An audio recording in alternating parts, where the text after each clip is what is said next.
èmi mọ̀ kọ́ ń gbọ́ wa àwa là gbọ́ wí ashhadu ta lọ bẹ̀ wọ́n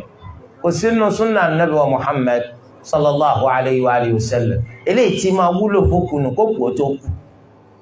àsìkò tí ń pọ̀ ká kú lọ́wọ́ ńlẹ̀ sọ pé ẹ sọ pé la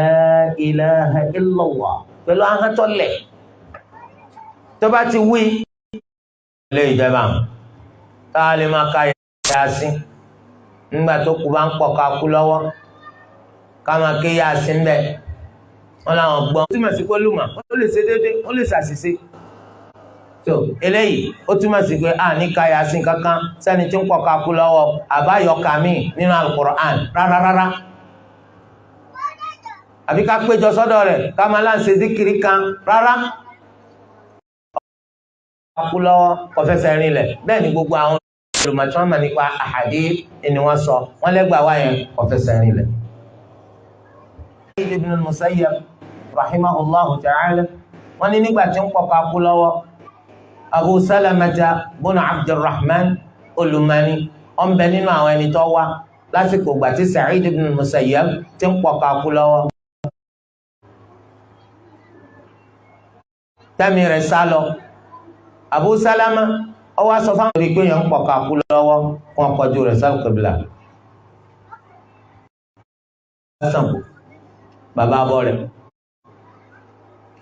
ọmọlẹ́yìn Paul Nasara Yahudi oní ń pọ̀ ká kú lọ́wọ́ tá a lè lọ́bẹ̀ bẹ́ẹ̀ ẹ̀sìn Islam gbà pa lè lọ́bẹ̀ tẹ́bá wá débẹ̀ kí náà lànàbí gbìyànjú pẹ̀lú ẹ̀gbọ́n bàbá rẹ̀ Abu Talib lásìkò tí ń pọ̀ ká kú lọ́wọ́ ẹ̀gbọ́n bàbá mi ẹ sọ la ilaha illallah àwọn kan táwọn wá jábẹnu gan àbúrò àwọn èèyàn kan tó ṣe pé àìmọ̀ kan dà láàmú èsì wá gbọ́rọ̀ sọ́mà ẹbí mi ló yẹ kí n máa pẹ̀lú Muhammadu sírú Muhammadu ló yẹ kó máa pè mí ní irú ètí ń da àwọn náà láàmú lágbóolé yìí nìsí tó bá pọ̀ tó bá lẹ́sìn irọ́ lásán onítùmọ̀ kankan ẹ máa wá lọ jìnnàjìnnà a kú oríire lọ́yẹ kó wọ́n máa kí yín lágbóolé yín kó máa ṣàlàyé fún yín pẹ̀lẹ́pẹ̀lẹ́ àwọn kèfèrí wọn kọ dínà kánàbí ọgbà kí Abu Talib kó gbẹ̀sìn Islam ló fi kú lórí kèfèrí aláàánú ni ò yàtọ̀ sí wọ mùsùlùmí tẹ̀jọ́ ń ṣiṣẹ́ ń bí iṣẹ́ gan sáré ọ̀bẹ́ wò onítọ́ bá máa kú kókú kọ̀ọ̀kan mi sọ́dọ̀ abẹ́ sí Islam náà Yahudi ọmọ ọ̀dọ̀ anabi sallallahu alayhi wa sallam ọ̀sàrẹ̀ anabi bá ní kí ọmọ yẹn sọ la ilaha illallah aslim gba Islam sọ la ilaha illallah ọmọ bá wojú bàbá rẹ̀ sẹ́yìn pé àwọn bàbá gbogbo ọmọ là á máa ń bí sáyé lórí àdámọ́ ayọ́ jẹ́ mùsùlùmí ṣùgbọ́n bàbá àti ìyá rẹ̀ àwọn ni wọ́n padà sọ di Yahudi àwọn ni wọ́n padà gẹ́gẹ́ bí ewúrẹ́ tí ṣe bímọ tọ́mọ rẹ̀ tí kìí bí lárọ àmọ́ ìyá ewúrẹ́ ní sọ máa darọ torí ewúrẹ́ ni wọ́n máa gbé ọmọ rẹ̀ gorí àpáta ẹni tó bá pé Islam ti ń ṣe tòdodo ni ìntẹ̀lẹ̀ ti Allah ìntẹ̀lẹ̀ ti Nabi sallallahu alayhi wa sallam kò ní gbà bí tí wùlé kéré ma kọ́ mọ́ lọ ìgbékúgbé kan wá fún ẹni tó sì ṣe Islam tó dáa kò ní fẹ́ rọ́mọ rẹ̀ ń di súnà àti wọnà ẹ̀bá wá ha nǹkan mà ṣe o ọmọ kójú ọ̀nà yìí lèyàn gbà wà lè Jánnà àmọ́ kí làwọn èèyàn wọ́ sọ láti mú yàn lọ ọ̀dàmà torí ẹni àwọn ahlu sunnati wal jama'a wọ́n tara àdìsá nàbí ẹ̀yára tètè wẹ́ ẹ̀yára tètè fasọ sí lára ẹ̀sẹ̀ sọ láti sí lára ẹ̀ lọ gbèsè bákan náà tẹ́ bá gbé tẹ́ǹgbé lọ bí tẹ́tì sí ẹ̀tún yára lórí ìrìn ẹ gbọ́dọ̀ máa rìn tíkọ́tíkọ́ nígbà tẹ́ bá gbókù lọ́wọ́ ẹ yára torí eléyìí lábẹ́ bẹ́ẹ̀ náà àbùkátà pé tó kù bá kú lónìí kálọ́lá dọ́là kálọ́lá dọ̀túnlá kálọ́lá àdíjọ́ mẹ́rin àwọn èèyàn kan ń bọ̀ láti Èkó àwọn kan ń bọ̀ láti Ṣakí àwọn kan ń bọ̀ láti Ògbómọ̀ṣọ́ àwọn kan ti lọrin wá àwọn kan Kánò ni wọ́n wà àbàbà ti Kánò ló ti ẹ̀bà wá lẹ́rù ọ̀nà òtí ẹ̀dá ẹ̀dá dúró dọ̀túnlá ẹ̀fẹ̀ wọn má fi pẹ̀lẹ́pẹ̀lẹ́ bọ̀ ẹgbọ́rọ̀ òkú sì wà nílẹ̀ kí làwọn mú bọ̀ náà ṣé kẹni wọ́n mú bọ̀ ní àbáforíjì abẹ́ mímì tàbí sọ pé wọ́n fẹ́ fẹ́ mímì wọ́n fẹ́ fi jàrò ẹ̀mí tọ́bọ́ ẹlọ́gbọ́kù sí ẹ̀bùkátà kẹ lọ ibi tó ké tọ́wà Ànábì sallallahu alayhi wa sallam wọ́n ní kó ní kálukú ó gbé òkú padà sí ibi tí wọ́n pa wọ́n sí ibi tí wọ́n pa wọ́n sí náà ní kó sí wọ́n sí wọ́n gbọ́dọ̀ wọnú al-Madina àyàfi tó bá jẹ́ pé ibi tó kúkú sí yẹn a lè rí sí níbẹ̀ nítorí pé wọn ò fún wa láǹfààní àti sìnkú síbẹ̀ yẹn tó kù bá ti kú lọ́dọ̀ tí wọ́n jíjó ni wọ́n máa jó ná ìsìláàmù ò sì gbà ká jókòó mùsùlùmí ná tó kù bá ti kú lọ́dọ̀ tí ó bá rọ̀ wá lọ́rùn láti sí síbi tó súnmọ́ bẹ̀ àjẹ́ ibi tó súnmọ́ tó tún dínà jù bẹ́ẹ̀ ń lọ ibi tó tún súnmọ́ tó tún dínà jù àwọn eléyẹ lọ títí táfìrí ibi tá a sì sí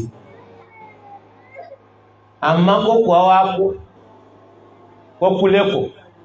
nítorí pé owó lọ wá lọ sẹ́kọ̀ọ́ òkú tí wá kú lẹ́kọ̀ọ́ lẹ̀ pọ̀ tààrà yín sẹ́ ẹ wá bí tẹ́sí sí lẹ́kọ̀ọ́ mẹ́ ẹ rí bí tẹ́sí sí lẹ́kọ̀ọ́ àjẹpẹ́ lọ mùwé ìbàfù títí táìdé Ṣàgámù ká máa bá bọ̀ bẹ́ẹ̀ àmọ́ pé a máa gbé tààrà ó dìbà tọ̀ eléyìí kó bàtà eléyìí mọ́ ago eléyìí mọ́ ansẹ̀t eléyìí gbá pàtí aṣọ eléyìí mú kọ́kọ́rọ́ gbé mọ́tò jáde bàbá alágbèdá bò lẹ́gbẹ́ mọ́tò kẹ́nìkan mọ́ bá ń sọ nígbà táwọn yóò kún kójú ọkọ̀ ẹsẹ̀ bí mọ́gànàmà èrè ogun lọ́yọ̀dù wallahi àwọn èèyàn burú torí tán pọ́n lé wọn ò tí kù ní gbogbo ẹrù rẹ̀ wọ́n ò jì kó wọ́n fa àwọn ọmọ rẹ̀ lẹ́ ń kolófó tọ́mọ bá ní táńgbé mọ́tò bàbá fírísà ń kọ́ wọ́n gbé tẹ́rẹ́tẹ́rẹ́ ní ẹ̀sì fún wọn ẹsẹ̀ àyè tọ́ba di lọ́la àgbéǹdà òkèèyà abẹ́rẹ́ lásán ló mú nínú dúkìá ẹni tó kú tètè dá padà lónìí kó tó dọ̀là ọlá yẹn kò ní sí náírà kò ní sí kóbò iṣẹ́ rẹ̀ ni wọ́n fi san fún. وليخشى الذين لو تركوا من خلفهم ذرية ضعافا خافوا عليهم نفس المؤمن مرهونة عنه أمي ممكن إسراف oníkọ́ jẹ kó sì lẹ́mìí kọ́ fẹ́ san torí ẹni tó bá gbowó lówó tó lẹ́mìí kó fẹ́ san Allah ó máa ń bá wọn san àmì tó bá gbowó lówó pẹ̀lú ẹ̀mí pé mo fẹ́ jẹ́ Allah máa ń pa wọn àrùn ni o ẹ bá wọn san gbèsè wọn torí rẹ̀ gbogbo owó tá a bá yá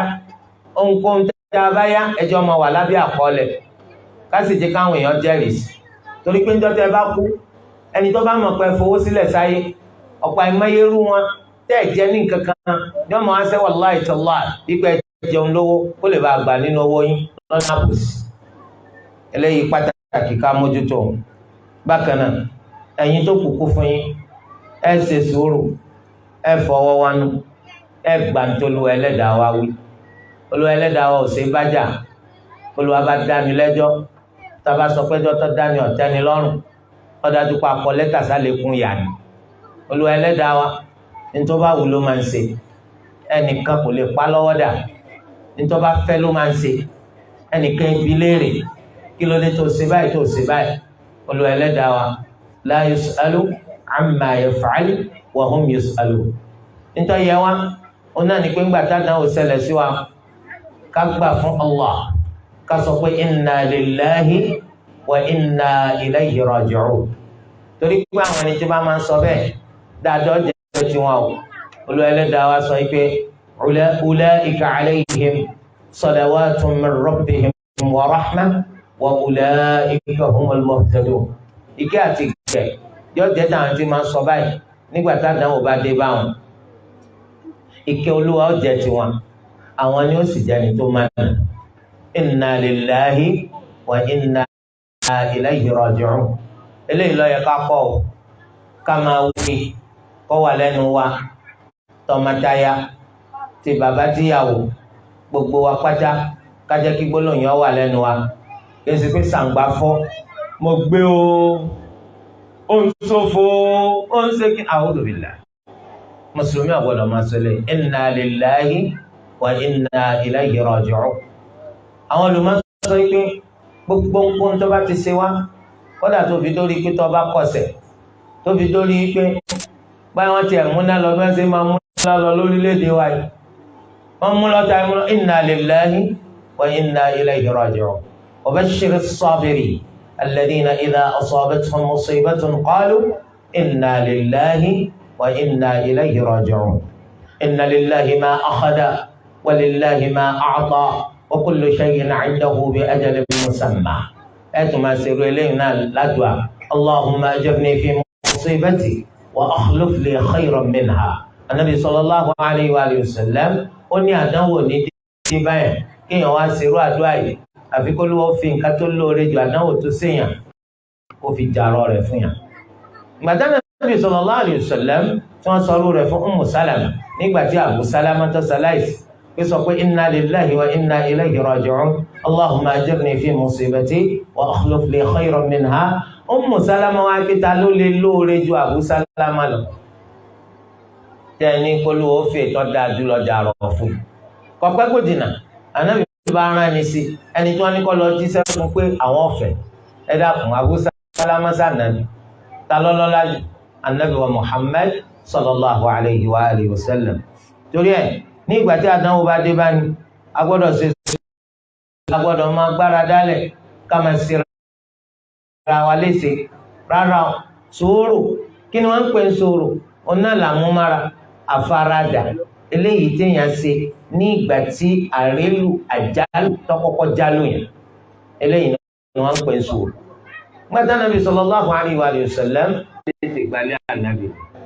torí pé mùsíbà ò tí ì ṣe mùsíbà ṣẹ̀ṣẹ̀ ṣe nìsín wọ́n lọ sọ àyà kankanlẹ̀ lórí tiẹ̀ náà bí Abu Lahab pé tabbati yada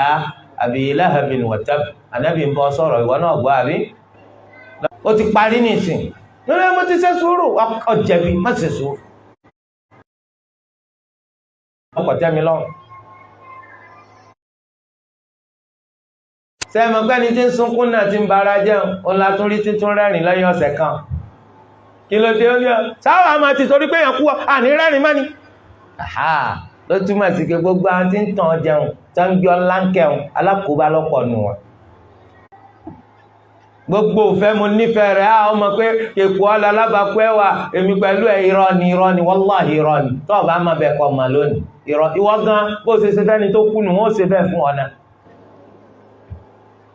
ó dàbí obìnrin tó sọ pé ìwọ ọkọ mi níjọ́ tó o bá kú èmi náà máa tẹ̀lé ọ lọ ni ọkọ ni tó wí ó ní bẹ́ẹ̀ ni o ẹ má ṣe iyèméjì o.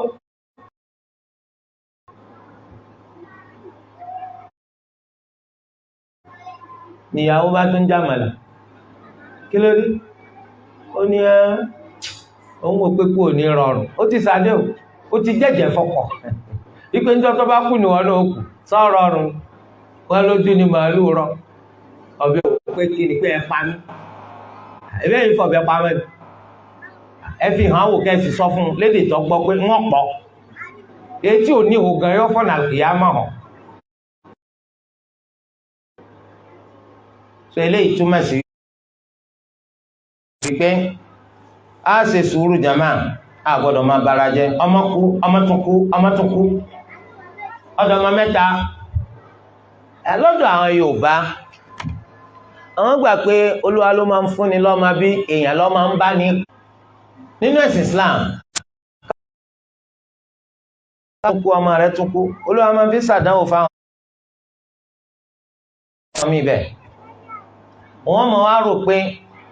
òun àtàwọn kan táwọn jọ ń fa kàngbá ní àwọn ni wọ́n náwó kọ́wọ́ sóhun àwọn ni wọ́n jáde tí ó Ànábì Muhammad sallallahu alayhi wa sallam oní la yamutu li ahadin minal muslimin eléyìí jẹ́ àdéhùn tó lu ayẹlẹ́dàá wá ti jà ló ń tẹ̀ tí ọ̀sẹ̀ thumma nunajji alladhina ttaqaw wa nadharu adh-dhalimina fiha jathiyya àwọn àmọ́ àwọn ẹni tó páyà Allah kó nùnà àwọn alábòsí láfi sílẹ̀ nínú náà àwọn olùmọ̀ nípa tafsir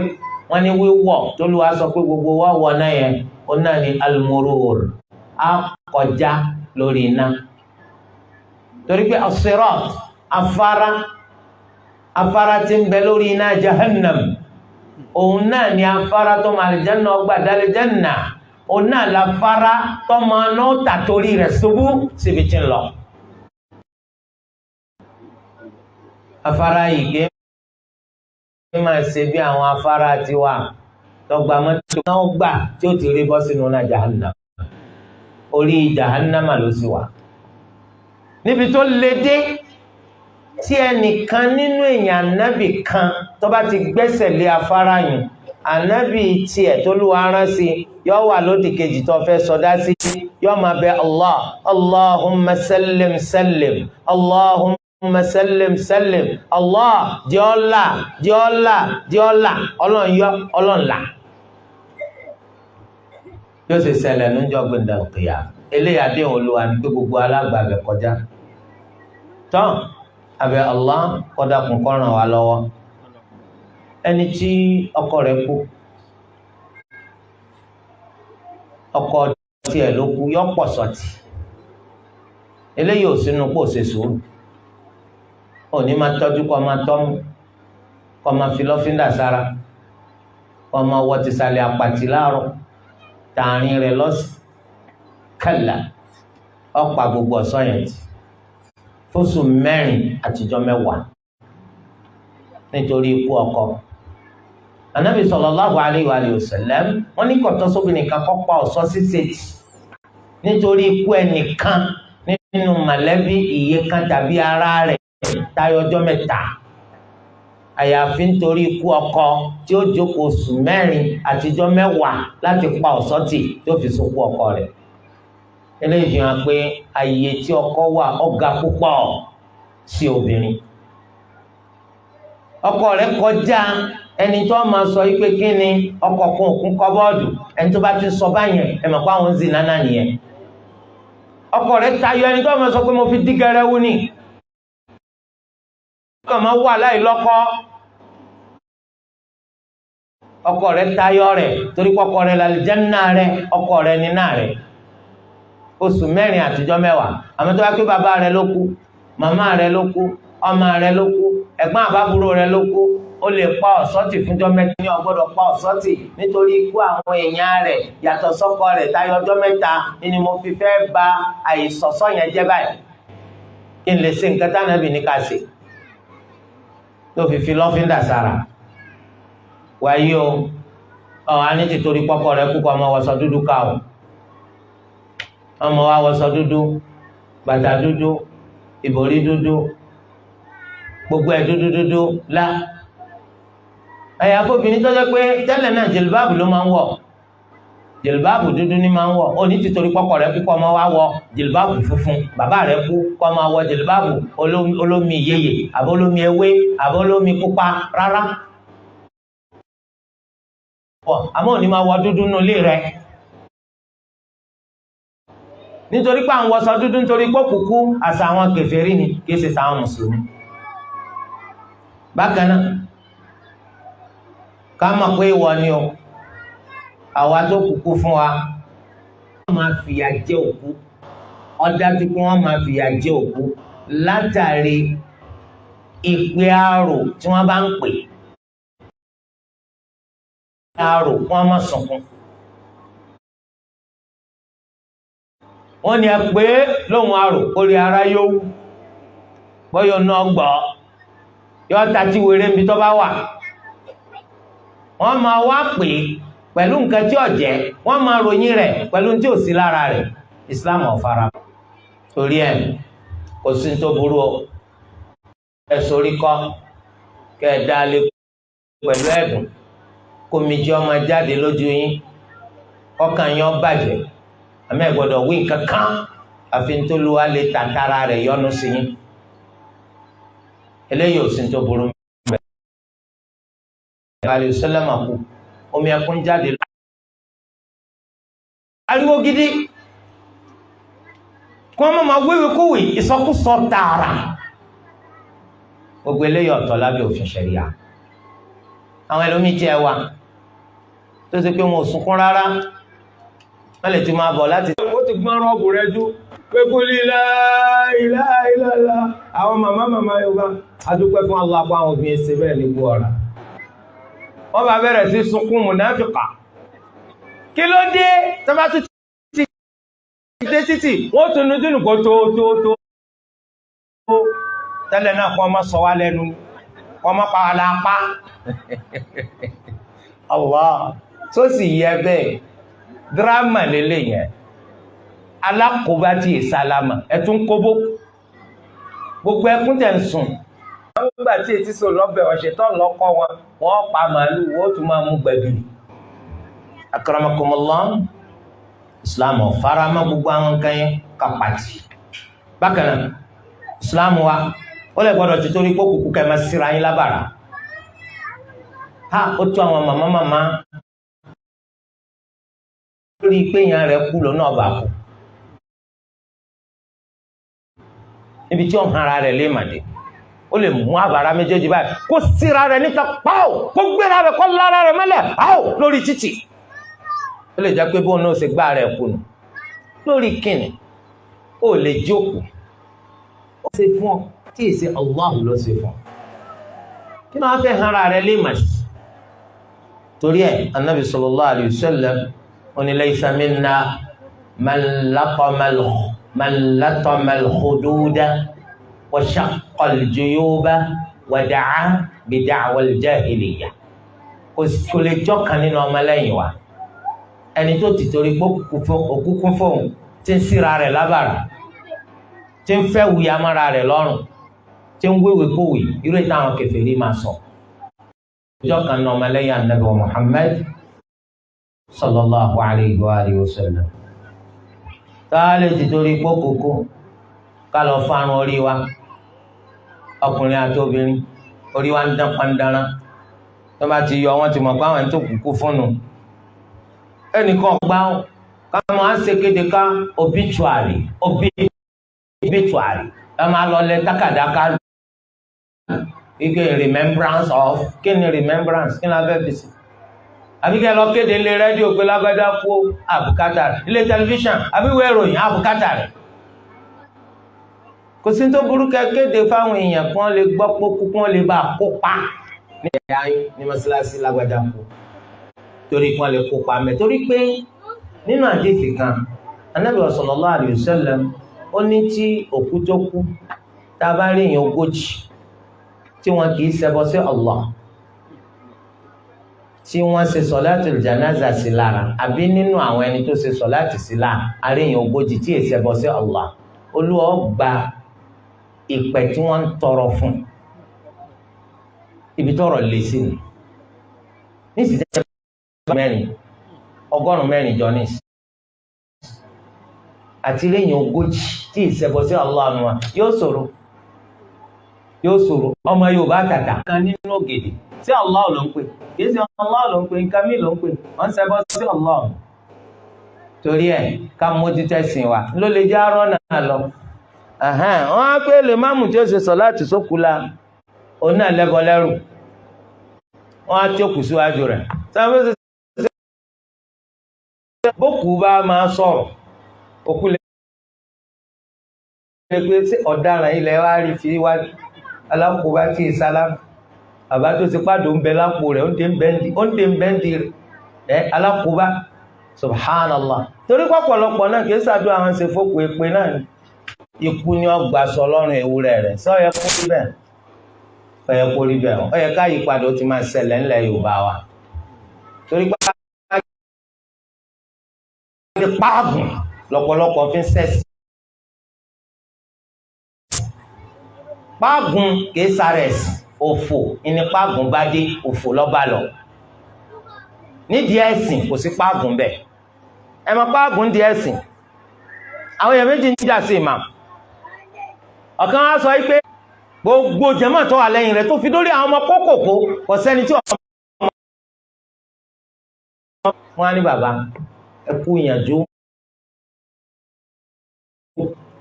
Allah bá wa san yín lẹ́san rí gbé tẹ́ tí ń ṣe fún àbọ̀tẹ́lẹ̀ náà Olúwa jẹ́ kẹ́ bá ládàá rẹ̀ kẹ́ bá pàdé ńjọ́ gbẹ̀ndàl qiyam. Ẹ bá máa fi ìṣẹ̀lẹ̀ máàmù yìí lọ àwọn ọmọ kẹ́ máa Yorùbá ni wọ́n máa pẹ́ giri pé bàbá ẹ ti gbìyànjú tó ẹbí ogójì ọdún lẹ̀ tí ń bá kìíní gbọ́ àwọn bàbá ẹjẹ́ àwa náà máa ṣe kí ẹ fi máa fún wa máàkì kí ni ọba fún sẹ́wọ̀n pé ń gbé lárugẹ náà ni à ń pánlé bàbá bá tún yarí òun ti gbọ́ yín yé ju bẹ́ẹ̀ ṣe sọ̀rọ̀ lọ wọn ò ní fẹ́ lomi sí o akramakumullah ó ti yẹ kí wọ́n fi gbogbo orú lè má ṣé sọ láti táwọn ṣe lẹ́yìn rẹ̀ sọ́lá làáfíà kọ́lá làáfíà ṣé wọ́tọ̀ ọmọ pátì àkìlọ́ màdúrà ṣe fókù ẹ sì mọ̀ páwọn lè máàmù lẹ Yorùbá yìí wọ́n ti sòkú dọ̀nà oúnjẹ kókò ókú kí bàbá gbé ìyàwó lọ torówó táwọn ọ̀pá ń bi olókù èyí táwọn ọ̀pá ń bi oníyàwó kọ̀ lẹ́gbẹ̀ẹ́ rẹ̀ wọ́n ti wá sọ dọ̀nà tí wọ́n fi ń wọ́wọ́ tí lè máàmù kan fi ń ṣàdúrà pé wọ́n sì máa kú tẹ̀léra wọn kọ́ má pẹ́ torówó lòun wá ká kòkó rẹ̀ òpònú ti gbàgbé pé tí wọ́n bá ń kú bẹ́ẹ̀ mọ̀kànmọ̀kàn ní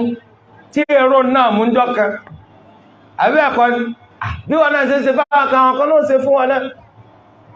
ń pọ̀ sí ni eléyìí pàtàkì kásàkíyèsí rẹ̀ tọ́ àwọn nǹkan kan wá wà tó kù bá kú tọ́jẹ́ mọ̀lẹ́bí wa ọwọ́ kú sílùú òjì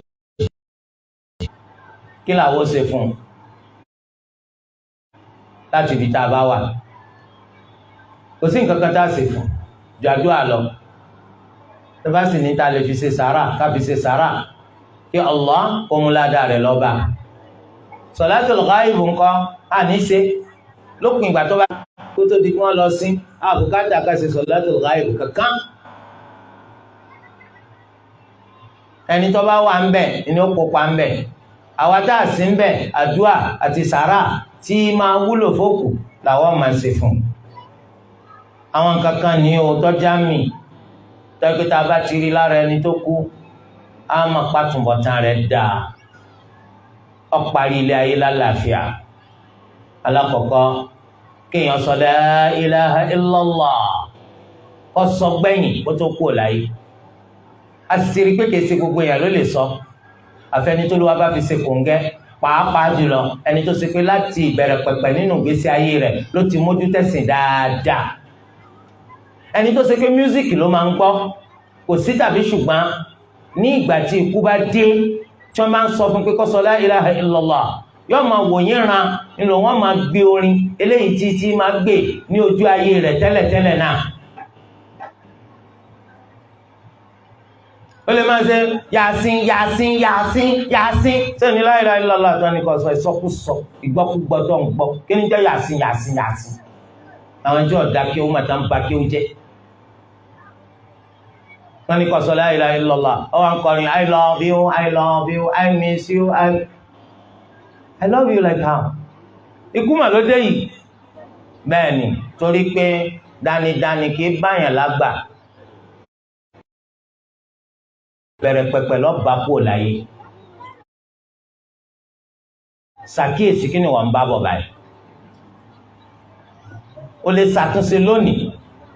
àmọ́ lọ́la kò ní ṣe ṣe má nínú sàárè akramakumullah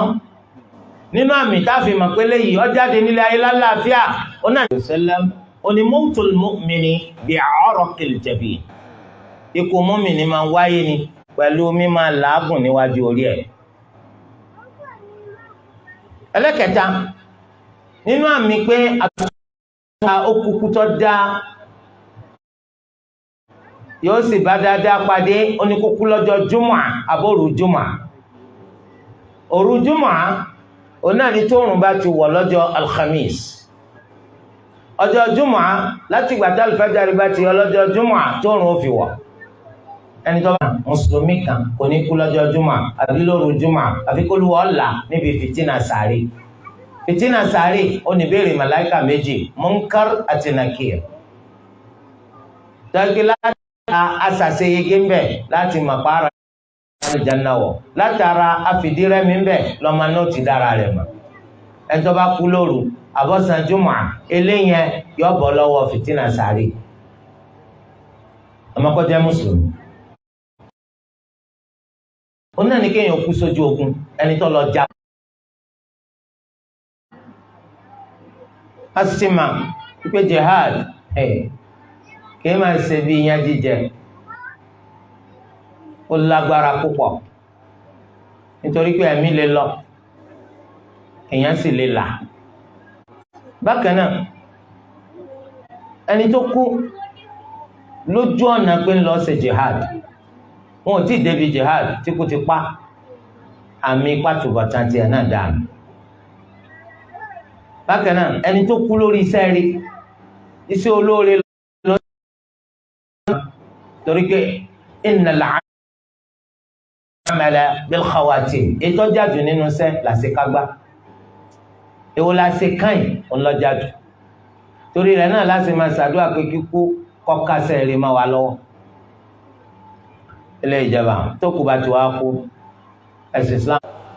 nítorí pé a fẹ́ fi fọ ara òkú yẹn tí ó fi má dáadáa. omi ẹlẹ́kẹta òun náà lomi káfó, omi káfúrà,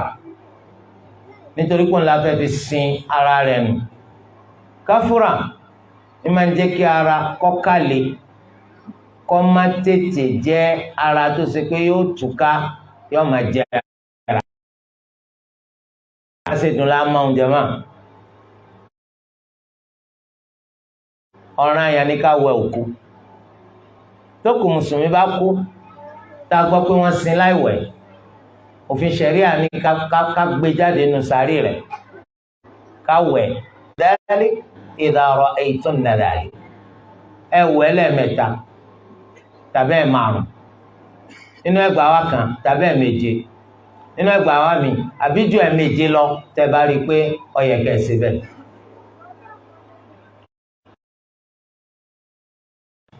àmẹ́ni tó bá ṣe súnà sọ wípé kò ṣe, torí àdìsí méjì ló wà. ọ̀kan sọ pé ẹni tó bá wẹ òkú kó wẹ̀, ẹni tó bá gbé kó sàlùwàlá. àdìsí kan sọ pé kìí sọ̀rọ̀ yẹn lórí yín ní pé kẹ́ ẹ wẹ̀ nítorí pé ẹ wẹ òkú yín, nítorí pé àwọn yí padà máa lọ́wọ́ lójijì níbi tẹ́ ń ti ń wẹ̀, kára yẹn ó yí padà kó dúdú họ́họ́họ́ bí ẹni tí iná jó tó ti dé jù. gbogbo ẹ ti ṣẹlẹ̀.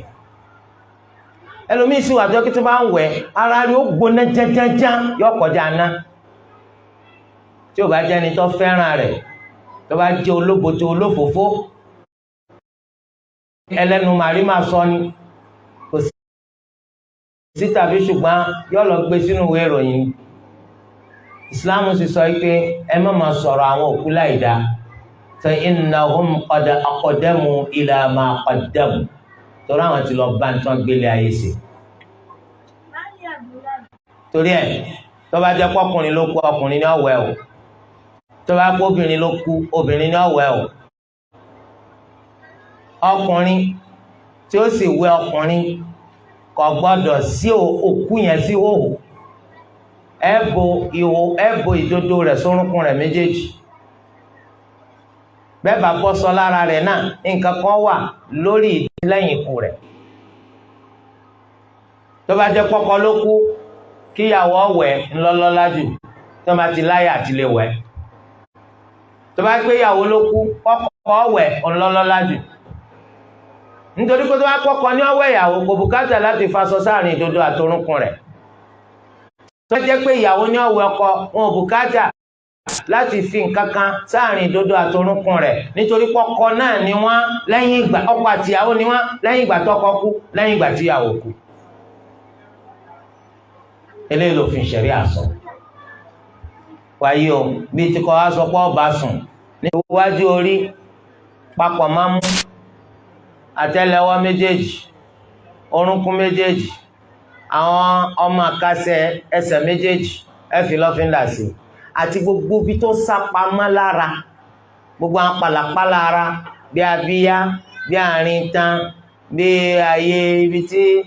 ìgbẹ́ ń gbà jáde, gbogbo àwọn ọbẹ̀ wọn fi lọ́fíńdà sí. fásọ gbẹ̀yìn á fi sókù lára, á fi wé lára. tó bá jẹ́ pọ́kùnrin, ìró mẹ́ta, ìbora mẹ́ta, láfi wé ọkùnrin lára, obìnrin aṣọ 5 láfi wé àwọn lára. Ọ̀pọ̀ lókè, ọ̀pọ̀ nísàlẹ̀, ọ̀pọ̀ lókè. Eléyìí láwa aṣọ lókùn, aṣọ tòkè lókùn, aṣọ tìsàlẹ̀ náà lókùn títí táfi gbé sísàárè, ìgbà náà láti tú okùn yẹn. Ẹ wé aṣọ alákọ̀ọ́kọ́ ma, kejì ma, bẹ́ẹ̀ náà lẹ́wé tẹ́lẹ̀ kẹta ma. Àwọn obìnrin táṣọ tí wọ́n fi jẹ́ 5, á gbé kan wọ̀ wọ́n lọ́rùn bùbá, àmọ́ tó ṣe pé a ní rán lẹ́gbẹ̀ẹ́ méjèèjì. Ìlọ́dì ẹ̀wẹ́ ẹ gbọ́dọ̀ fi lọ́fíńdà sí lára. Wa kaffinuhu fi thawbayn, aṣọ méjèèjì tó wà lára rẹ̀ náà ní ká fi wé lára. Àṣẹ lélẹ́yìí, àṣẹ yẹn kò sí nǹkan tó mú kú o, torí àwọn yẹn sìn òkú mùsùlùmí ní hóhò. Wọ́n kàn lọ pé sí ara rẹ̀ nù, wọ́n gbé dìde ń jọ gbé ní dàlùkìyàmà. Ẹ̀jẹ̀ yẹn àwọ̀ ẹ̀jẹ̀ ni ó ní, àmọ́ òórùn rẹ̀ òórùn lọ́fíńdà misk ni. Ìyẹn tẹni tó kú sójú ogun, á gbé òkú lọ́dọ̀ àwọn Màlíkíyà, àwọn ní ọ̀tọ̀. Wọ́n nítorí pé gbìn lèyàn ti dà nígbà tó kú, àwọn ní kò rí bẹ́ẹ̀. Innal mu'mina la yanjus, bẹ́ẹ̀ là nábì sọ, mùmínì ẹsẹ̀. Ànábì sì ṣe sọ̀láàtì sáwọn òkú lánàá mọ́sálásí. Abubakar ní Siddiq radiyallahu anhu nígbà tó kú inú mọ́sálásí wọ́n ṣe sọ̀láàtì sí la. Bàtà náà mi kírọ́tù rẹ̀ di 2, ṣùgbọ́n àwọn obìnrin ọgbọ́dọ̀ tẹ̀lé wọn o. Wọ́n sì ń gbókù lọ síbi tá a fẹ́ sin, ẹnìkan ọgbọ́dọ̀ sọ. Dáì pa ń ṣe díkìrí lọ,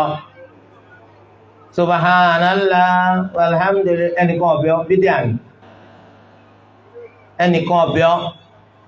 káwá gbé àdògán lọ́wọ́ ká dàtúrà rí sínú kọ́ máa ṣe fíṣù bídíà ni o. Àṣekára làwọn gbọ́dọ̀ ṣe. Wọ́n sá ń di ẹ̀sẹ̀ títí wọ́n fi dé sàárè tábẹ̀yìn. Àánú ṣe mí fún yín, ẹ mọ̀ nǹkan tí ń ṣẹlẹ̀ sókù, ẹ̀ ń tanra yín dànù. Àwa tó yẹ ká máa ronú pé àmọ́ tó ṣẹlẹ̀ sí ìyàwó yìí, ṣé kẹ́ni àbí yà? Àwa làwa ń jó, là ń yọ̀, là ń tanra wa jẹ, kò sẹ́ni tó bẹ̀ ọ́. Wípé kí gbogbo ayé lè mọ̀ pé ẹni ńlá kú, irọ́ lásán, kò ní ìtumọ̀ kankan, kò tọ́ sínú ojú ọ̀nà àwọn mùsùlùmí, kò sínú ojú ọ̀nà àwọn mùsùlùmí. Wọ́n kàn ń tàn ọ́ jẹ lásán. Ìwọ tó ṣe kó o ti máa fi tọ́ bá ara rẹ̀, kò tọ́. Ọ̀tọ̀ pé ńgbà tá à ń gbókù lọ sí sàárè, a lè rìn níwájú rẹ̀ àbí ká máa rìn bọ̀ lẹ́yìn rẹ̀. Gbogbo ẹ̀ náà lọ wá. Ó túmọ̀ sí pé táwọn kan bá ti ṣe kò lórí àwọn míì. Àmọ́ tí gbogbo wa bá fi lè pàtì àṣẹ, ẹ jẹ́ ká kíyèsí ìwà burúkú wà táwọn èèyàn máa ń hù. Tó kù bá kú, wọ́n fi jánásà sí la. Ó lè jẹ́ kí wọ́n ti dá fún pé kó má débi tó kù bá ti kú.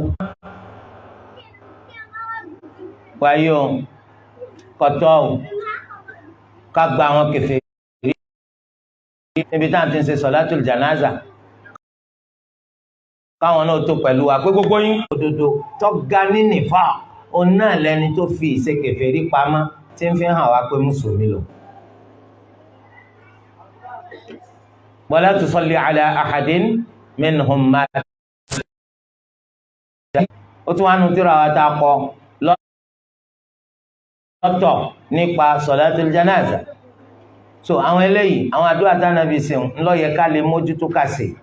nítorí pé àwọn gbólóhùn tó kúrú ni tó kó tùmọ̀ tó pọ̀ sí ni. Bákan náà, tabasi Allahu akbar ẹlẹ́kẹrin, ó fẹsẹ̀ rìn lẹ̀ dọ́dọ̀ Ibn Umar, kìí sàn Ànábì. Àwọn sì wá sọ pé tọ̀ ọ̀dà Ibn Umar ni máa ń ṣe bẹ́ẹ̀, àmọ́ onídàájọ́ pé ọ̀rọ̀ Ànábì ti ń ṣe bẹ́ẹ̀ torí pé kò sí ká lè rorí máa sí. mawqufun lahu hukmu ar-raf' eléyìí jẹba. ǹjẹ́ lábẹ́ òfin ṣẹ̀ríyà tí òkú bá kú ó ń bẹ nínú nǹkan tí máa ń ṣe láǹfààní tó eléyìí ìsìláàmù ó sọ pé iye ọjọ́ báyìí pàtó láfi lè kíyàn pọ́pẹ̀lẹ́ tèèyàn rẹ̀ tó kú kò sọ pé jọ́ mẹ́ta lẹ́yìn jọ́ mẹ́ta tó bá rí wọn má kí wọn tó sì kí wọn tẹ́lẹ̀ rárá gbogbo gbàtẹ́ bá rí wọn bá jẹ́ ọdún mẹ́wàá bá jẹ́ ọdún mẹ́wàá nǹkan sí àwọn ni nǹkan kún sí wọn ẹn bá fẹ́ jẹun ọkọ lọ lé olóúnjẹ tó wà ládùúgbò láti ibẹ̀ kún sì gbálé wọn lọ kò ní ìdí ká péjọ sọ́dọ̀ wọn nítorí pé àwọn sàhábà wọ́n ní ká péjọ sọ́dọ̀ ẹni tó kúkú fún àti ká máa dáná nítorí pé kúkú àwọn ń kà á kún pípé òkú nípe arò eléyìí tí wọ́n máa ń tì torí ìkú nínú sàárì rẹ̀ àbùkátà ká péjọ síbẹ̀ bóyá ẹ pàdé wọn lọ́nà ni bóyá ẹ lọ lé wọn náà ni ẹ kí wọn pápápá ẹ sì jáde ẹ̀yẹn ṣàkíyèsí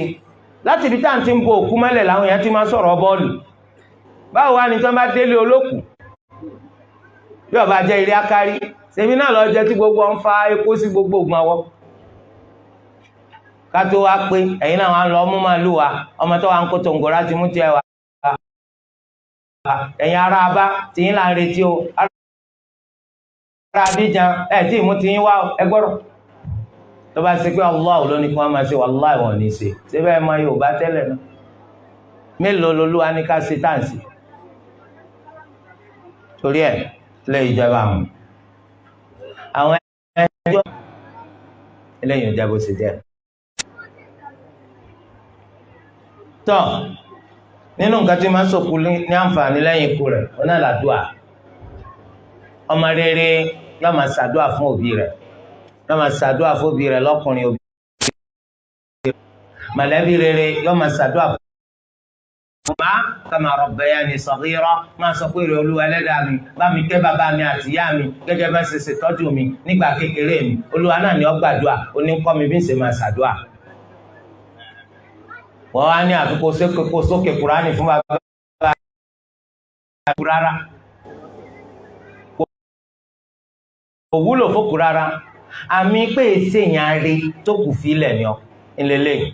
sẹ́mi pé túmọ̀ rẹ̀ ni pé lẹ́yìn ìjọ kẹta lẹ́yìn ìjọ kẹjọ lẹ́yìn ogójì ọjọ́ nítorí bá wù Allah láti fojú òkú àìrí má fi rí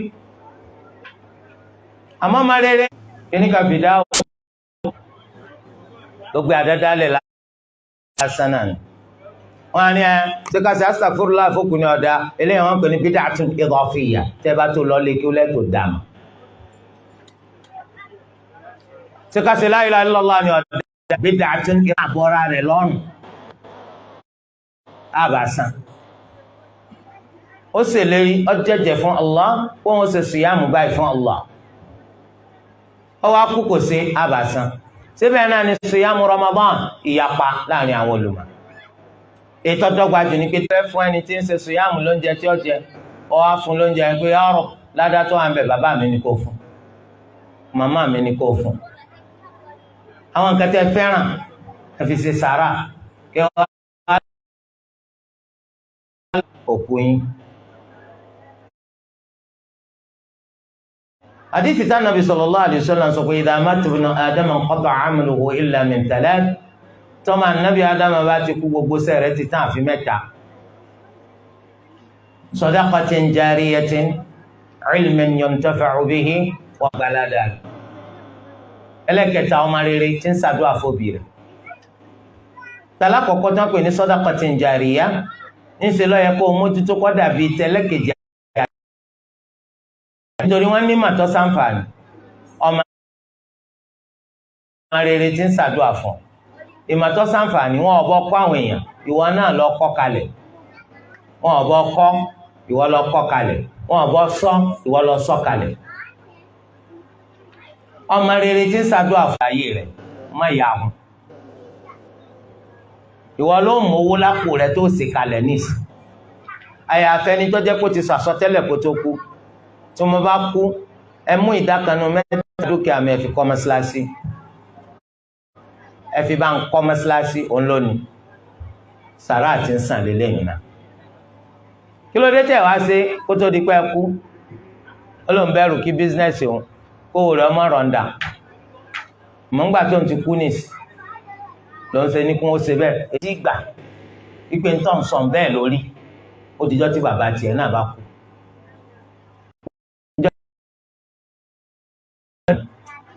sọ́ọ̀bù àwọn kópa ń bẹ̀ ní kí wọ́n mọ̀ sọ ọ́ lẹ́nu àbí wọ́n ta kété sí wọn ò ní bá wọn kópa ń bẹ̀ káfí máa pé yes ìmánì tó ló ní o kìí ṣe tàwàdà ó dìgbà náà nà má jánu lẹ̀ kó tó di jọ̀n ìsìláàmù kọ́ wa ká máa bẹ sàárè wò ara yín létí ikú wọ́n lélẹ́yìí ọjẹ́ táwọn ọkùnrin yàtọ̀ sáwọn obìnrin nítorí pé Ànábì sallallahu alayhi wa sallam ó sọ nínú àdìsí mi tó fẹsẹ̀ rinlẹ̀ ó ní la'ana Allahu za'iratil qubur Allahu la'ana àwọn obìnrin tí máa bẹ àwọn orí tẹ́ wò tí máa bẹ sàárè wò ó láti á ṣe lágbólé Yorùbá ògèdè sàárè ni bó làwọn obìnrin ó ṣe ṣe nírú àwọn ilé o àwọn tí ń sìnkú sílé la lákòóbá tí ì sálámù àwọn obìnrin gbénu létọ́ ẹ pé sàárè ló yí wọn po Ànábì sì ní ẹ̀yin ò lè lọ sọ ya yín nù kí ló á dé ńgbà tó máa yín kú tẹ̀ sí sílé ọmọlẹ́ lè sọnù ẹ̀gbọ́n yín àbúrò yín tó wà ní kí ló dé tẹ́ lọ sìn sí inú gbogbo tẹ̀sán náà sílé ẹni fàkúfà torí tó bá wà nílé ó lè dàkúfà àmọ́ àwọn bàbá màmá ni ò ní dàkúfà àwọn àkídà kákídà àkídà àwọn kèfèrí lẹ́yìn tẹ́yìn ti jẹ́ mùsùlùmí. bẹ́ẹ̀ ni Abubakar sọ fáwọn gbọ́pọ̀ Ànábì sọ pé kò sí ni wọ́n máa sin wá sí. apá kan náà olùmọ́ni kò fẹsẹ̀ rìn lẹ́bẹ̀ẹ́ ládìí torí ọ̀rọ̀ Aisha ni wọ́n ṣe sin Ànábì sílẹ̀ Aisha tá Ànábì kú sí nítorí pé Aisha sọ pé Ànábì sallallahu alayhi wa sallam ó ní Allahumma la taj'al qabri 'ida ìwọ Allah má sọ sàárè mi dọdún kìí sára mọ́sálásí ẹ̀yìn ọ̀rẹ́ yìí táwọn sàhábà ti fẹ́ lọ tán àwọn èèyàn díẹ̀ ló kúnnú sàhábà ẹnìkan nínú àwọn ẹni tí èsè sàhábì tó jẹ gọ́fúnà Mẹdínà òun lọ ra gbogbo ilé àwọn ìyàwó Ànábì ló fi kún mọ́sálásí ló fi fẹ́ mọ́sálásí sí àwọn sàhábà tó kún gba ẹ̀wọ̀n takò ìpẹ̀lú tó fẹ́ ṣe yín ó gbé sàárè Ànábì wọ ibi tí mọ́sálásí ó dé àmọ́ àwọn àmọ́ pé kìí ṣe nu mọ́sálásí wọ́n sin Ànábì sallallahu alayhi wa sallam bóòlù wọn sì wá sọ pé tó bá kún sí wọn sí sàárè àkún sí wọn sí mọ́sálásí wọ́n sì lè ọlọ́fẹ́ fi jọ Ànábì ni irọ́ lọ́pàá wọn ò sí Ànábì sí mọ́sálásí wọn ò sí Ànábì sí mọ́sálásí eléyìí jẹba wáyé o tí mọ́sálásí bá ti kọ́kọ́ wà dájọ́ kí ọyàn ọ̀rẹ́ yìí la gbé sàárè wọbẹ̀ ọ̀ràn yẹn ní ká wú sàárè yẹn nínú mọ́sálásí tí wọ́n sìnkú sí sọláàtì yẹn ò ní jẹ́ sọláàtì tá a bá lọ sórí tẹ́ àfẹ́ kọ́ máa wọ bàtà gba àárín àwọn sàárè gẹ́gẹ́ bó ṣe wá nínú hadithi sahibu sabatatayi ẹni tó wọ bàtà sálúwọ́ta dáláwọ́ta irú ètò ọmọ ẹsẹ̀ nílẹ̀ Yemen lórí tẹ́ wọ́n lọ sìnkú kan bó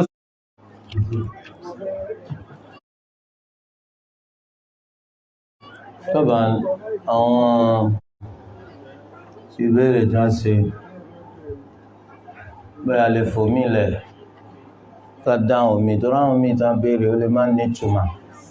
omi sì lè jẹ́ pé a ti sọ nínú ọ̀rọ̀ tá a sọ wọ́n má bàa jẹ́ pé a tún máa tún wí. wọ́n ní solatul janaza lè ti àwọn ìmáàmù máa ń ṣe tẹ̀léra wọn ipò ló wà nínú ṣẹ̀ríà àdádálẹ̀ nítorí pé janaza tẹ̀lé yẹn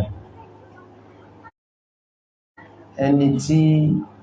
a gbà kó máa síwájú wa nínú sọ̀lá ó ti tó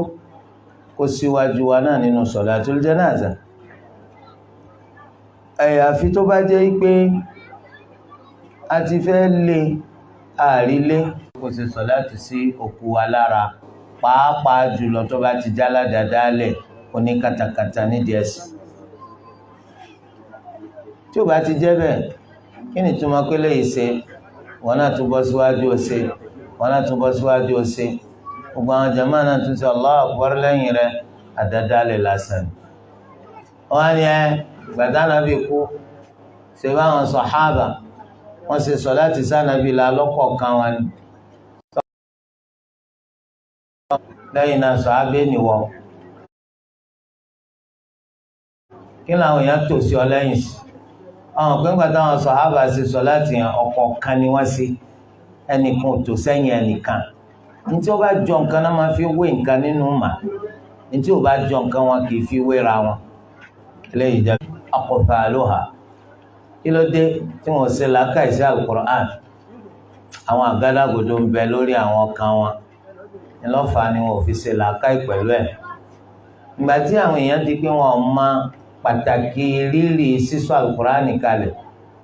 ńlọ di pé kẹ́nìkan lọ mú Al-Qur'an níbi tí wọ́n fi sí kọ́kọ́kọ́ fi kó aya rẹ̀ tó bá fẹ́ kà yóò tún máa fẹnu kò yóò máa kíìsì ẹ̀ tó bá tún kà tán yóò tún máa kíìsì ẹ̀ kò sẹ́ni tó bí ọ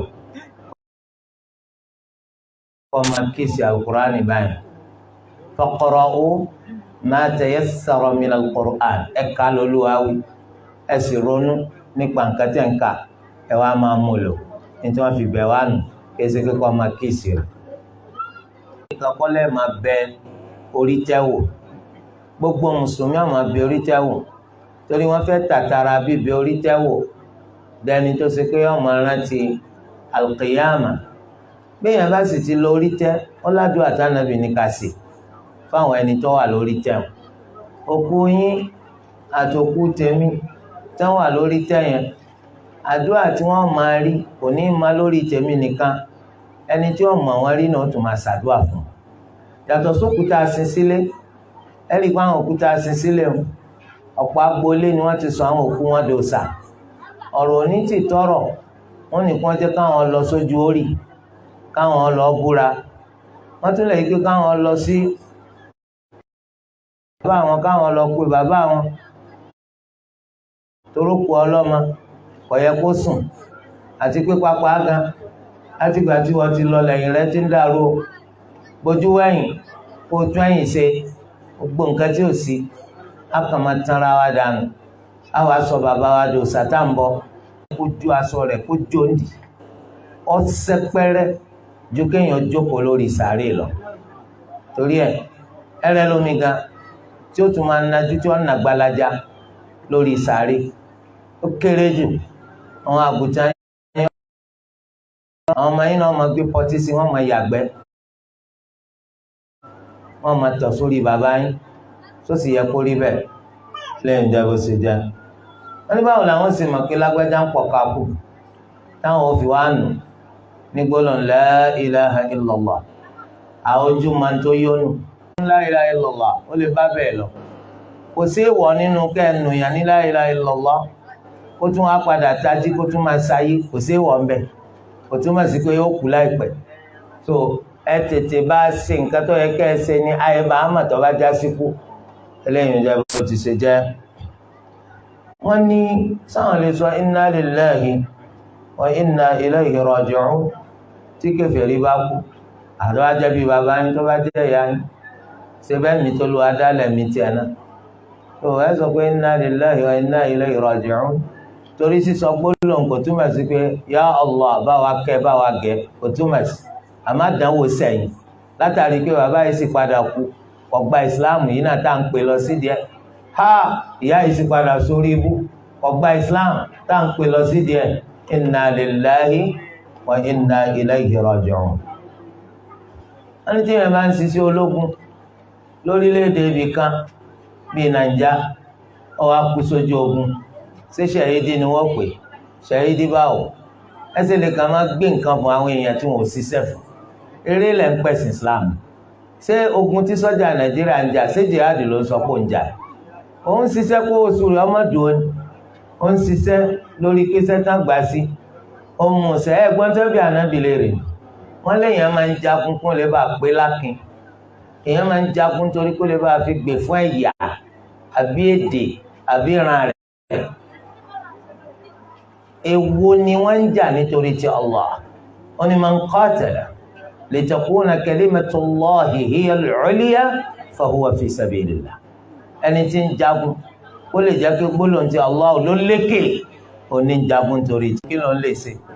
sọ́jà kan sọ pé wọn mọ bó ń ṣe rọ́nà lọ́jọ́ gbèǹde, kí ló ṣẹlẹ̀? ó ní bó ń ṣe wáyé wọn mọ iye ẹ̀mí tó ń ti gbà, kìí ṣe pé lójú ogun tí wọ́n ń jà náà o. ó ní àwọn ọ̀gá wọn kàn lè kó àwọn èèyàn Danish páwọn èèyàn 40 ìwọ́n ní kọ́ lọ pa wọ́n láì sádìẹ. obey before complain, òun sì rí pé òun pa gbogbo wọn.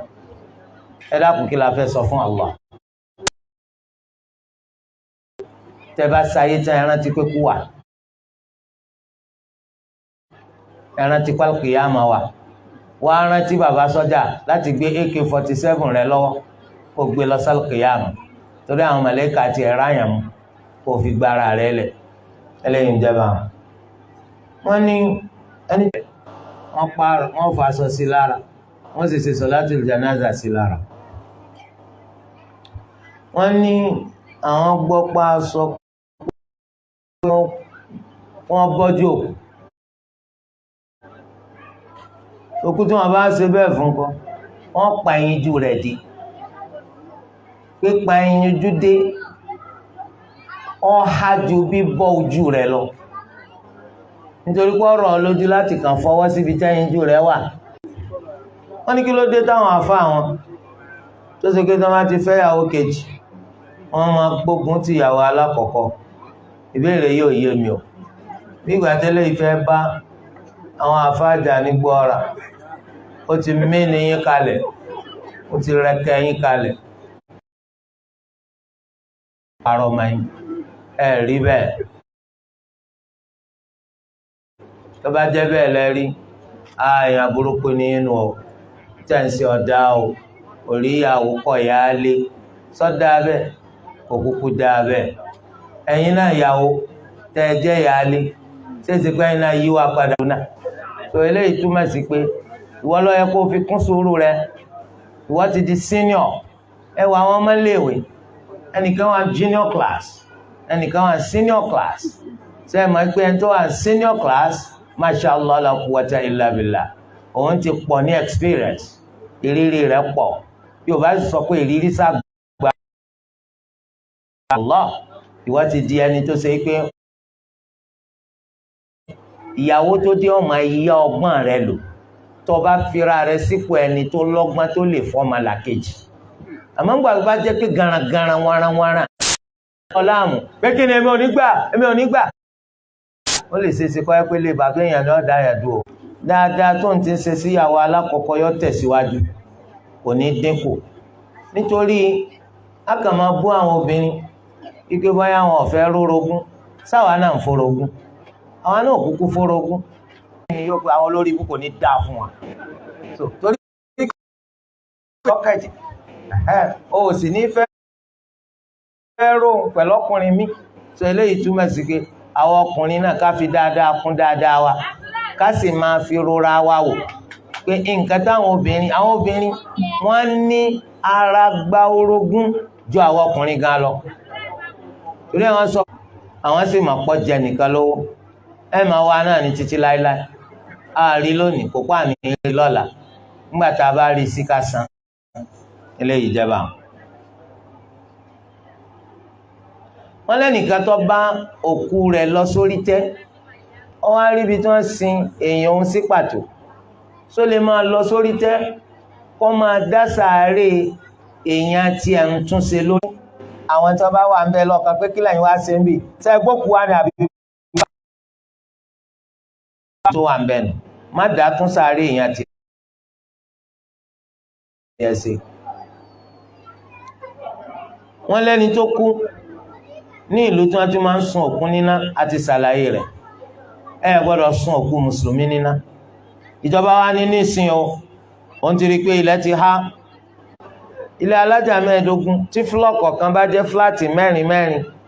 4 times 15 kí ló jẹun? ó ti jẹ́ 60 family, 60 baálé family sábà fẹ́ gbé ilẹ̀ bá ṣe ń kọ́lé tiwa yìí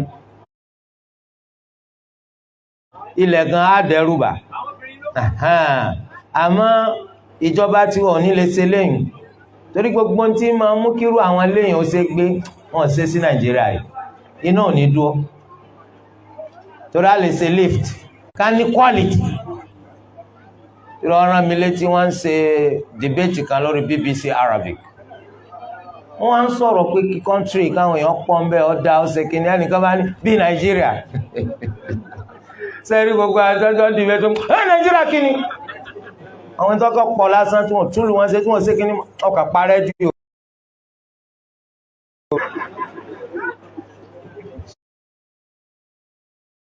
So láṣẹ tí èèyàn bá travel abroad ẹ rí i pé àwọn ọ̀pọ̀lọpọ̀ túlù wọn ṣe gan ilẹ̀ tí ó bá ṣẹ́kù fún akọ́bá pọ̀ gan torí ẹ̀ kíjọba kan mọ́ sọ fún mi pé ilẹ̀ kan àwọn fẹ́ save ẹ̀ ká má sìnkú mọ́ báwo ebi wọ́n sun mí ná tí wọ́n bá kó èrú mi tí wọ́n dà sínú òkun kò ní sí nǹkan kan tó fi jí mi ǹdé mọ́ lọ́jọ́ ọ̀gbẹ́ni al-qiyama bí mo ṣe rònú olówó ni tó bá pé torí ìbẹ̀rù ìyá mi ńlọ bá fi ṣe bẹ́ẹ̀ mo forí jìn kò túmọ̀ sí kí wọ́n sunra rẹ̀ náà so àlè kì í sopó fálè eléyìí tí wọn so igi lórí ẹ̀ alẹ́ ní ńlọ́jẹ́ sọkùnrin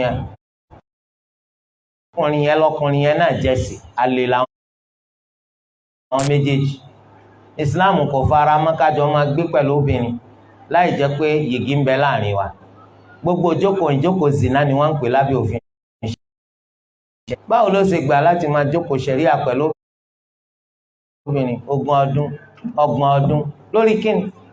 alayhi wa sallam torí àwọn kan lÓlúwa kọ pé ilẹ̀ ọgbọ́dọ̀ jára wọn láwọn ẹni Allah bí àwọn ànábì àtàwọn aránṣẹ́ Allah àtàwọn ẹni kọ̀ọ̀kan nínú àwọn ẹni rere yóò wá fi àwọn kọ̀ọ̀kan nínú ọláwà máa bẹ̀ kì í ṣe pàdúrà bí mala pé tọ́jú àdúrà gbogbo ń ṣe fún gbogbo ń téèyàn bá ń wá ànábì sallallahu alayhi wa sallam ló fi mà wá ó ní gbogbo ẹni tó bá sùn tó bá tají kìí ṣe pé o ti jí tán pé o ti fẹ́ dìde o ọkàn tají lórí ibùsùn rẹ láyé tó sùn sí ó bùkátà kó o rúra padà níbi tó kọ́ ọjọ́ bó ṣe wà náà lọ wò kó oorun tún gbé ọ lọ lẹ́yìn rẹ̀ kò sí wàhálà ó tún lè tají lẹ́yìn rẹ̀ kó tún tún àdúrà yẹn náà síbẹ̀ so ẹnì kò ní ṣàdúrà bí àfikàdúrà rẹ̀ ọgbà so báyìí la Nabi sallallahu alayhi wa sallam ló fi kọ́ wa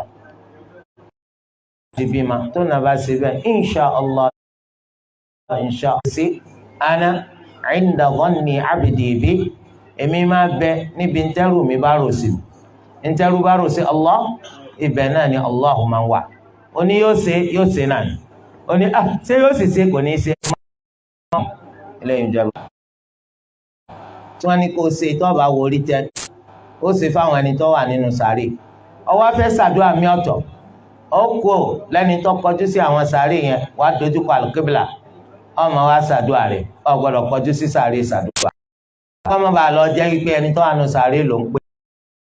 é jẹ́ wọ́n mùsùlùmí ọ̀gbọ́dọ̀ bá wọn ṣe ọ̀gbọ́dọ̀ bá wọn jẹ́ ta ló máa ń wú ọmọ lẹ́yìn ìgbà tá a bá bí ma Allah torí ẹ̀ ó jẹ ìwà àbejì títí ọmọ tó kú mọ́ lọ ọsẹ wà bèjì títí ọmọ kù mọ́ lọ torí pé ó sà lọ wọn gbà ọmọ méjì Olúwa ní wa an tajma'u bayna al-ukhtayn haram ni kẹfẹ́ ọmọ ìyá méjì papọ̀ ìyá kan náà bàbá kan náà ìyá kan náà lásán ni wọn ó ní kẹfẹ́ wọn papọ̀ ọ̀kan wá lọ fẹ́rù wọn tún gbéra rẹ̀ sí Facebook ẹ jẹ́ tètè máa fi hàn wọ́n mọ́ aṣọ wọn kọ́kọ́ yàtọ̀ ẹ má gbé aṣọ táyọ̀ ní yàtọ̀ sí ti Kẹ́hìndé ń bo nínú òfin wo ta ló ṣòfin bẹ́ẹ̀ mo rò pé wa ẹ̀ǹjà wọ́n fẹ́ràn àwọn abéèrè tí ò ní túmọ̀ àwọn afáàmì náà wà tẹ́bà tí ọmọ ànábì kú lọ́jọ́ ọdún àwa la sọ bẹ́ẹ̀ ẹ̀yin òwò ń sọkúsọ ọjọ́ bó ti ṣe jẹ́. wọ́n ní ṣe dandan ní kóbìnrin ọmọ àgbà yọ̀ǹda nǹkan tó ṣẹlẹ̀ torí ká tó lọ mẹ́. wọn lágé àlámàrí wọn kúrú pọ́ńpọ́ tí wọn ò ní lẹ́yìn àmọ́ kìí ṣe pọ́nmọ́ ànábì kú lọ́jọ́ ọdún eléyìí ìjẹba. wọ́n ní ṣe dandan ní kóbìnrin ọmọ àgbà yọ̀ǹda lọ́dọ̀ ọkọ rẹ̀ nípa gbogbo nǹkan bẹ́ẹ̀ ni ara ń tọ́sọ́ di ìyàwó náà nù ṣé bóun fẹ́ wà lè Jánnà ńgbà tí nínú Sunan Nasa'i al-Kubra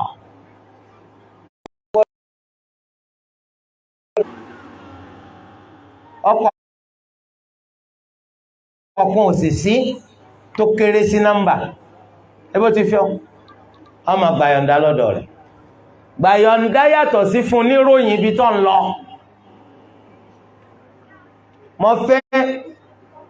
kẹ́ yọ̀ǹda fún bẹ́ẹ̀ ló sì jọ tí Ọlọ́run kó dùn mọ́ ńgbà tí ó yọ̀ǹda fún ọ gbọ́dọ̀ máa bínú kó máa fẹsẹ̀ jálẹ̀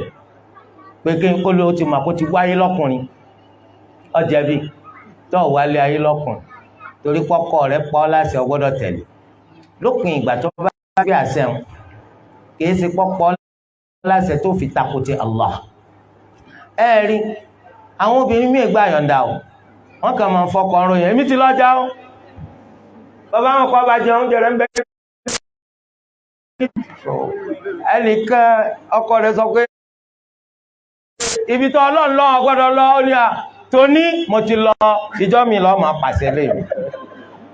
sẹ́wọ̀n káwọn àdánwò obìnrin wọn pọ̀ láyé tó abẹ́ Allah kọ́mẹ́sà àwọn ìyàwó tó abẹ́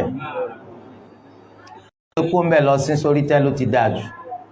lọ́pọ̀lọpọ̀ wọ́n máa ń sin òkú sáwọn ilẹ̀ wọn yẹn fáwọn fẹ́ fi sọ ilẹ̀